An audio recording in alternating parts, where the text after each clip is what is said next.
Every day's different, every day's challenging. It doesn't do any good to think about the future anyway. But I did both of those by myself. You did that going from zero to climbing a 100-foot tree. Somebody actually hit the person's house with a tree. How did things go so bad so quick? Hey there, business enthusiasts. Welcome to the Chills Podcast, brought to you by All Weather Roof.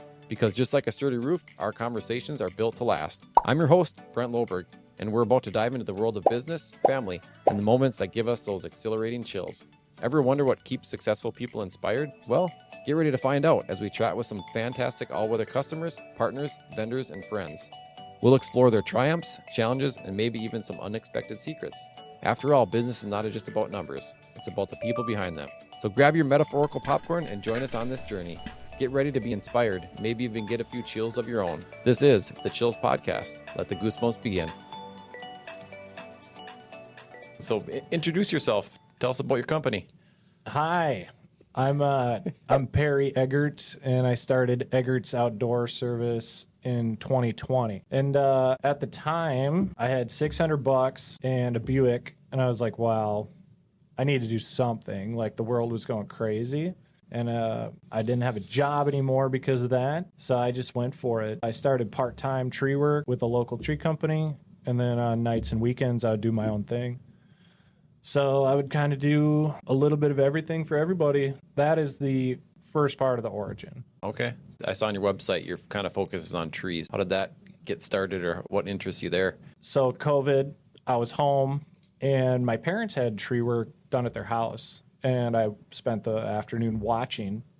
And that was towards the end of the fall. So we were sitting around with the guy afterwards, and he's like, well, hey, man, he's like, all my helpers are going back to school. Do you want a job? I was like, not really. I was like, I've done landscaping and the hard labor type stuff, construction. And I decided it was going to be more of that. I was like, well, I don't really want to be a grunt.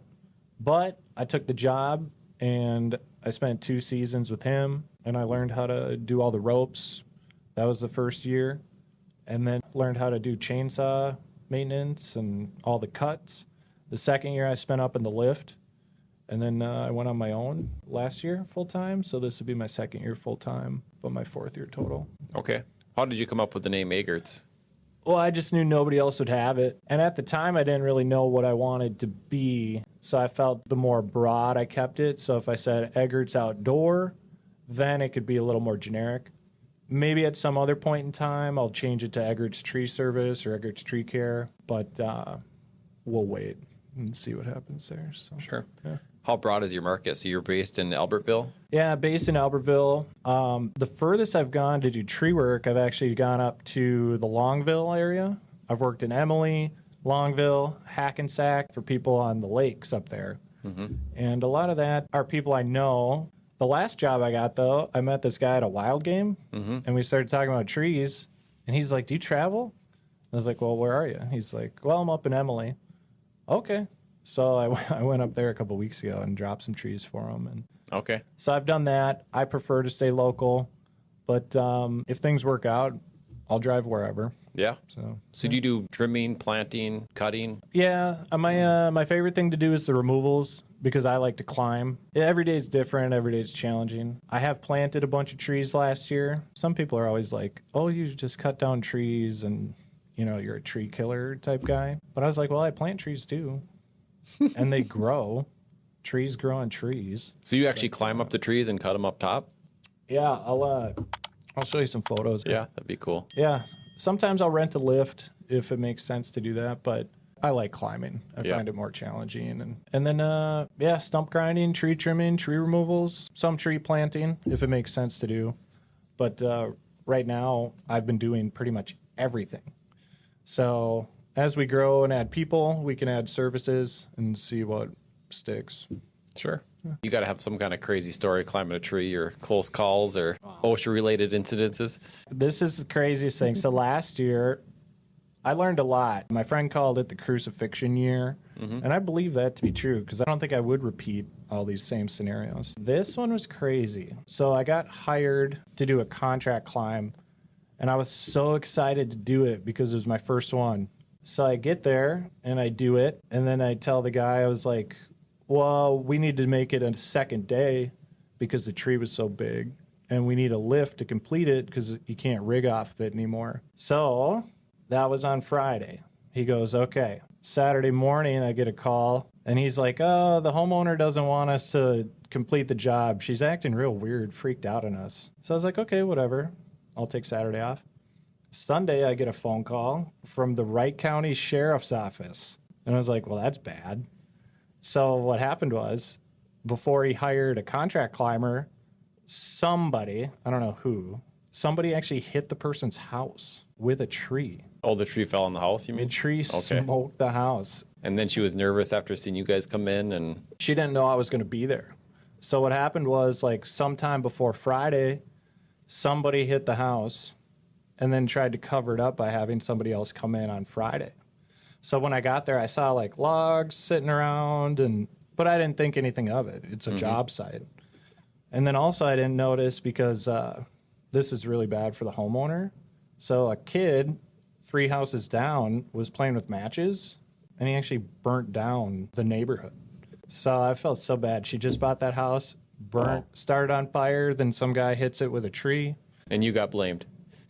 Yeah, it was bad. And I was like, how did things go so bad so quick? So now I know. Before working with anybody, talk to them, check on references.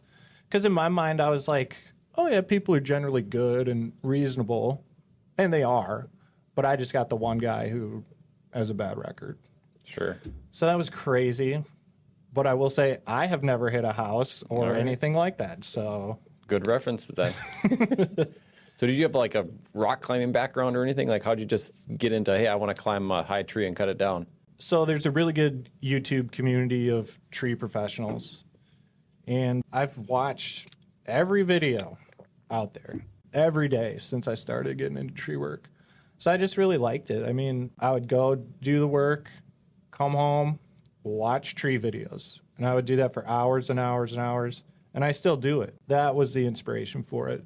Because I thought, like, how wild. Like, some of these guys are like 100 feet and they're not even at the canopy. Mm-hmm. And I was like, that is just crazy. I just felt like there's really nothing quite like that type of work that I know of.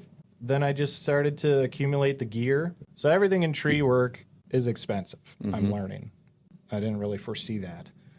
But as money came in, I started buying all the gear to climb. And then after watching all the videos, I thought, oh, yeah, now I know what I'm doing because I watch the videos. But it's really about just being in the tree and being hands-on that way. So. Sure.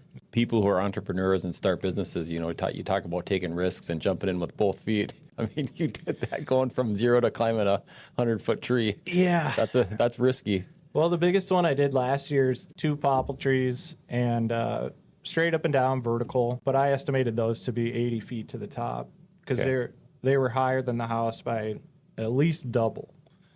But I did both of those by myself. And after getting down from those trees, I was like, yep, now that was such a huge confidence booster. I felt like I could do other similar things, or now there was precedent. And then a couple weeks later, I went up to Becker for a childhood friend. He found out that I was doing tree work. And I climbed 2 of his oak trees that had an oak wilt. And then he kept all the wood and the brush. So I was like, perfect. Mm-hmm. So I climbed those, limbed those out, helped him cut it up, and those 2 trees were big to me. They might not be big to other people, but probably 40, 50 feet, and then all the limbs were, as big as my thigh. Mm-hmm.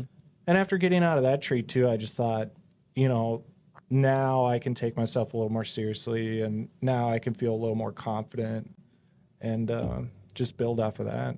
But the first tree I ever climbed was super tiny, and I was so scared. It's just like getting on roofs for the first time. It's high and you're not used to it, but now you go up on skyscrapers and it doesn't bother you. Well, so I used to work at downtown at the North Star building, and we re-roofed while I was there. That was just wild. They had, they got the guys on the cranes, and they're bringing up all the rubber, and it just seemed like a lot. But also, you get to see cool things too. Yep.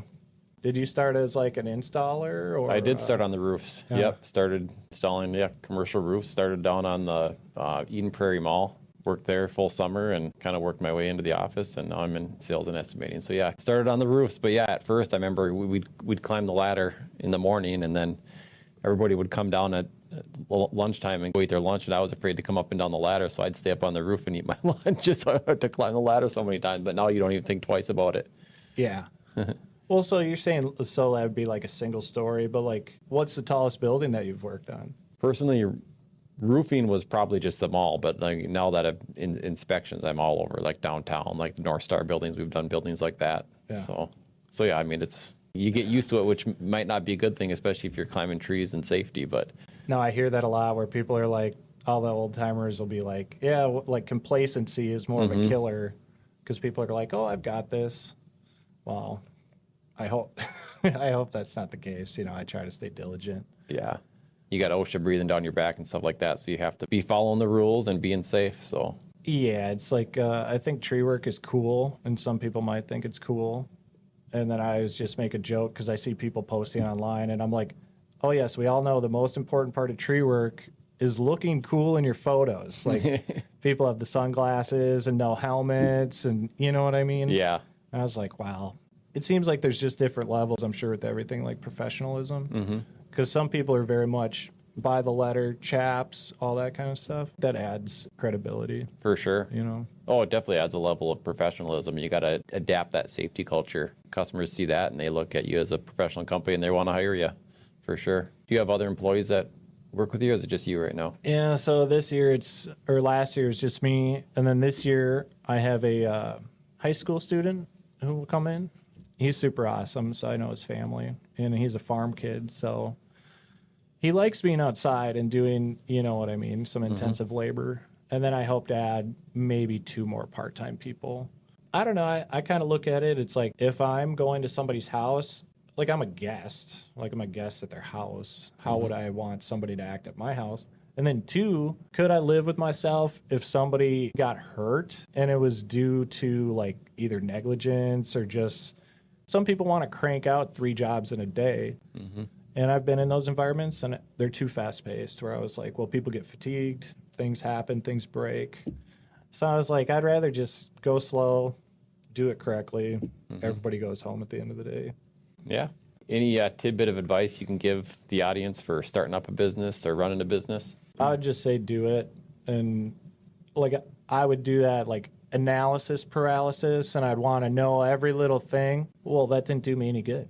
One thing that pushed me to do it, I was talking to my employer and I asked him, what is something that you regret about your decisions and when you started your career as an entrepreneur? And he just said, I wish I would have started sooner. So one of my buddies, he started his when he was 15. He's 21 now and just crushing it, like yards ahead of people in his age bracket. And I just love it because he controlled that. And so just do it if you're 12 or if you're 50. So don't get hung up in the nitty gritty and all the fine details. Just kind of jump in with both feet, climb a 100-foot tree and see what happens. Climb a small tree first. No, yeah, just full send it. And you'll just, I've met people at the right times. Things just happen. Like the very first job I got, this lady was like, hey, the deck on my house, I don't want it there anymore. Can you like cut it down and leave it? I was like, what? And she just asked me that. And then like 2 days before I filed my articles with the state. And I was like, well, why did that happen? People just started hiring me for stuff. And I just didn't even have any advertising or anything. So I feel like once you open yourself up to opportunities, they'll just kind of flood in. And every time I thought, another thing, you'll never, ever, ever run out of work. I thought I'd freak out about it and be like, oh, I'm only 2 weeks out. I'm only 2 weeks out. Wow. Then I'd eat up that work. Boom, phone starts calling. It's just endless. So just don't be afraid and just do it. Yeah, we always talk about the harder you work, the luckier you get, and it just seems like when you're out there hustling, things just kind of fall on your lap and it works out. We always call it hero to zero. You do so much work, and by the end of the year, you've burnt through it all, and then all of a sudden, Jan 1, it's like, all right, now I'm not a hero anymore. I'm a zero. I got to start building up that backlog. Harder you work, the luckier you get, and things fall in place. Yeah. Well, I like that hero to zero thing. I think it speaks to the emotional side of business. It's so volatile. Like, I didn't realize that I had to build up, like, emotional calluses to be able to handle it. Because at the end of the day, work will come in and everything is seasonal, especially where we live. I'm sure it's the same way for you guys. So it's like, well, enjoy the time that it's downtime because when it's busy, it's going to be crazy busy. And both come with challenges. And I don't know, the more I think about my business, the less I enjoy it.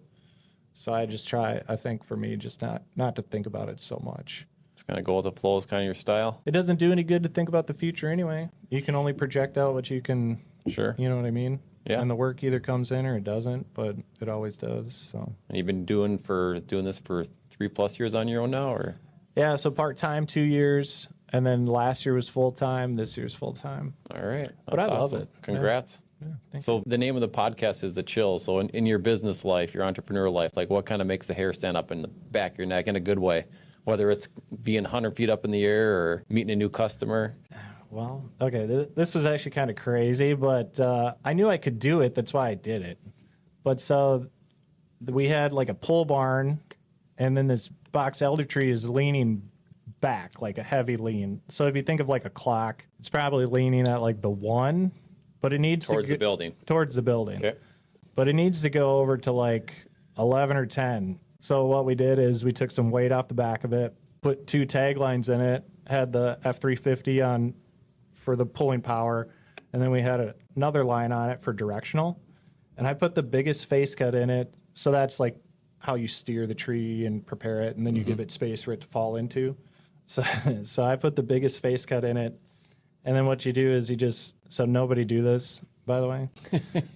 So you just start nicking the back at it, and then as you take away the fibers, it'll pull up the tree. But we had that thing, all of a sudden it starts going, we work it up, gets to noon, and then we maxed out what the skid loader could do, and I was like, well, that's not good. But then the truck, and then I made the final cut, and it overcame. But to talk about dramatic, it's a saga, just that part of felling a tree. That gets my heart going every time, if it's a big tree or a little tree. But that one, I felt so proud of myself after that, because I was like, I don't really think a lot of people, maybe they would do it, maybe they wouldn't do it, but I decided to do it, and I knew I could, and I did. But it was wild. For sure. It was just nuts. Like The confidence was there. Yeah, and then I think to myself too, I was like, is it confidence or is it kind of like foolish? It worked out this time, so we'll call it confidence. But if I would have hit the shed, then you can call it something. And you learned else, all this so. on watching YouTube videos and stuff. That one I pulled off of a August Heineke video, and who's that? Who is that?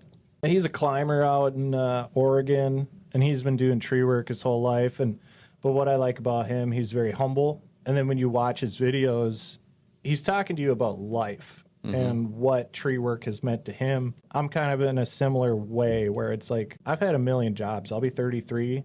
I've had like 30 jobs since I was 15. And I just have yet to find that place where I feel like this can be a future, this can be a lifestyle, until I found tree work. And then I've just been running with it ever since I felt that inspiration. And I feel really happy. Like, this is probably the happiest I've ever been in my life. And I Love just to see hear the it. upside of it, And I get to meet a lot of people. Like, this is cool. It's the middle of the day on For a sure. Tuesday, and I get to do this. Yeah. And it's like, And I'm learning something. yeah, it's like, where else, What a fun time to be alive, though, too, as far as like you're literally running a business off something you're able to learn on YouTube, on your phone, like you pointed at your phone there, I read something that Google's the largest search engine. Number 2 is YouTube. People go to YouTube for everything nowadays. Oh, I love it. No, and I was kind of thinking about that. I was like, I don't know if I could have gotten as far as I have as quickly without all that access to information.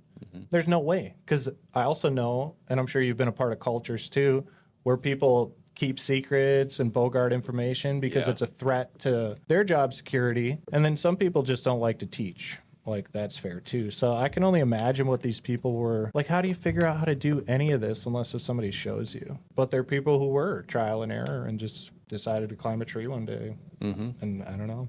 So that's impressive. For sure. In fact, like if this was 30 years ago, trying to learn something like that out of a book, I'd be like dead in the water. I like to see stuff when I'm trying to learn something, so YouTube's helpful for me too. What kind of stuff do you like to watch on YouTube? Oh man, I like to watch running videos. I like to watch MMA stuff, like watch fighting. Watch a lot of podcasts on YouTube. A lot of stuff, investing, finance stuff. It's endless. It is. You go down those rabbit holes. How about you if you're not looking at tree stuff? It's either tree stuff, philosophy, religion, And then right now, I've been watching a ton of pro wrestling like podcasts, and not with like the pro wrestlers, but with fans. It's just fascinating. I was like, what is pro wrestling? And it's got this long history of secrecy, but now we're past that. And now there's more transparency about how it's not totally like a sport, like baseball, or you know what I mean? And when you're talking like WWF wrestling, yeah, like collegiate point wrestling. Yeah, like Stone Cold and The Rock and that kind of stuff. It's just so fascinating. I can't look away. Really? And what is it about it? Just the way the fans get into it? Or? I haven't figured that out yet. I just know I've been watching these interviews, and it started because I watched The Life of Mick Foley. Okay. I was like, who decides to live this way? Like, he lost a piece of his ear during a match that he designed. The ear part just happened, but like he does all these crazy things, like he's jumping off of a steel cage onto a table. Like he wanted to do that. He thought it'd be awesome, and it was. But then he's like the nicest man in the world, and like a father and a loving husband, and I think now he does stand up. Did you watch this stuff as a kid, or? Yeah, I did. I mean, it was on, but it wasn't. It was cool. Mm-hmm. But I don't know. It's just like it's drama. It's athletics. It's so sensationalized, too. I was like, just something about it's very attractive, but I can't figure out what it is, really. I think the fight game in general, and I think with MMA, it's the fights are awesome, super funny, look forward to it, but for me, it's more the build-up, like getting into, like, how are these guys training, and what is their, like, were they a wrestler, like, were they a karate guy, and, just kind of following the story up until the fight, and is this guy a wrestler versus a kickboxer, just kind of the dynamic of the fight's awesome, but the build up to it and hearing the backstories, how they train, and their mental piece and all that. So yeah, the story. Mm-hmm. I don't know, because people get invested in people. I don't know too much about like the MMA and things like this, but it's super impressive. Mm-hmm. I think I've been punched like one time in my life, and that was enough. Who does this for fun? Like that's the other side. Yeah, it's the guy who wants to do that. I can't imagine jumping in there with someone, or just the balls it takes to sign up for a fight. And I got 3 months to think about this before I go and possibly get my butt kicked. Yeah, my buddy, he was training. It was a place in New Brighton, I think, and being at a live fight, I was like, this is crazy, because you get kind of a more feel of like the impact of what's going on, and especially at this amateur fight, because we were like feet away from the ring. Mm-hmm. I was just watching these people just beating on each other. I was like, this is way different than watching it on TV. I suppose you can kind of hear and feel the thump. And yeah, I was like, well, whatever they get paid, they deserve it. Yeah, for sure. Cool. Yeah. Well, I think that wraps it up. Well, thank you for having me on. This was fun. Yeah. Super fun, man. Thanks for coming in. Very cool. And that's a wrap, folks. A huge thank you to our incredible guests, and of course, All Weather Roof for making this podcast possible. If you enjoyed these conversations as much as we did, don't forget to hit subscribe and share the chills with your fellow business aficionados. Remember, it's not just about business, it's personal, and it's all about the people. Stay inspired, chase those dreams, and let the chills guide you. Till next time, this is Brent, signing off from the Chills Podcast. Catch you on the flip side.